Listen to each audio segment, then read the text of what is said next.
Well, could the Oklahoma City metro area one day become a Midwest biomedical research and development hub that rivals the work done on the coasts?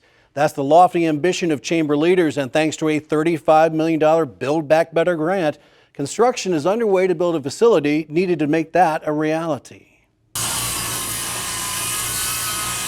Construction is well underway on the Convergence development near 8th Street and Interstate 235 in downtown Oklahoma City. There is a building going up that's going to be called Innovation Hall. Within Innovation Hall, it's going to be used for a couple of different things. It's going to be a community center for networking, for a lot of symposiums, bringing in technologies or other companies outside of Oklahoma to kind of showcase Oklahoma. Innovation Hall will also include a 7,200 square foot biomanufacturing training laboratory. It's going to be dedicated to kind of meshing with our STEM programs here in the state, with our high schools, with our 2-year and 4-year college programs. How many people do you want to train? How many lab technicians do you need to become a player in this field? Our goal is to, within the first year, to train at least 100 trainees through our training center. Our cohorts will be about 10 students per training session, about 1 per month, so we think we can meet that pretty easily.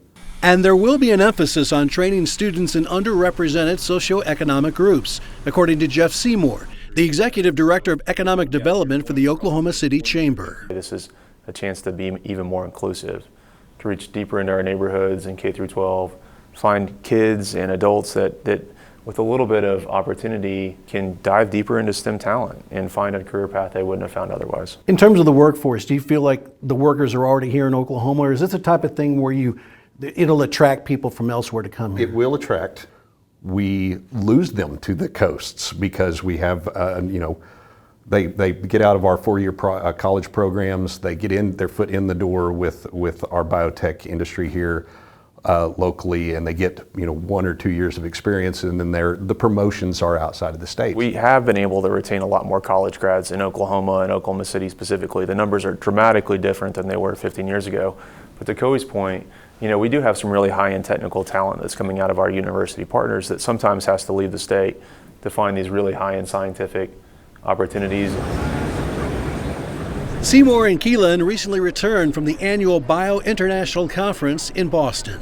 It seemed like a large contingent from Oklahoma City went up to Boston for this Bio International Conference. What was the game plan? We've been going to Boston or the Bio International show for many, many years, probably the last 30 years. And our premise for being there is that Oklahoma is one of the emerging clusters in the United States. The OKC contingent also included roughly 15 public and private partners. We probably took 40 or 50 people there this year, and the whole goal is really to give a platform for Oklahoma to ramp up its presence on a national and international stage. Where are the major hubs right now, and how does Oklahoma City and this region kind of aspire to get where they're at? The Boston area has quite a few biopharmaceutical companies. The San Francisco area does as well, and the Raleigh-Durham area down in North Carolina is an area that is just large in biotech and biomanufacturing.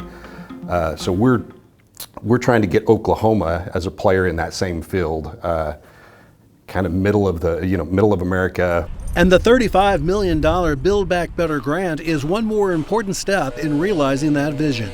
Do more work here related to clinical trials, partnerships between universities and industry, and to give this platform for more production manufacturing to take place. So 6 projects totaling $35 million, and really excited about how we were only one of 21 winners nationwide that won these grant awards. And I think, gosh, I'm trying to remember, it was hundreds and hundreds of applicants that put forward, and so we're really excited to be able to sort of use that money to put a stamp on where we're headed. Oklahoma City voters also approved $10 million in maps for funding to aid with infrastructure. Another key piece to the puzzle, Oklahoma's cost of living compared to the coasts. I think we were hearing numbers in Boston. Their manufacturing space is leased out at like thousands of dollars per square foot, where in Oklahoma you're looking at manufacturing space, biomanufacturing space that is under under $40 a square foot. Oklahoma City has become this really vibrant and really quick-growing regional economy, stretching from Stillwater down to Norman, and that's the partnership corridor we want here. But what folks are looking for is they need an environment where they can find research partners, find industry partners, and then also have the ability to find the right workforce, and that's where COE's team really comes in. Think of it as a field of biomedical dreams. You've heard it before, build it and they will come. How can we be leaders on a national stage? I mean, this is a chance for us to not only meet the demands of the region, but also meet the demands of the U.S. as a whole. It is paramount to the U.S. supply chain. We produce more pharmaceuticals here. It's good for the U.S. economy, and it's good even for the U.S. military. So we're really excited about what this all means.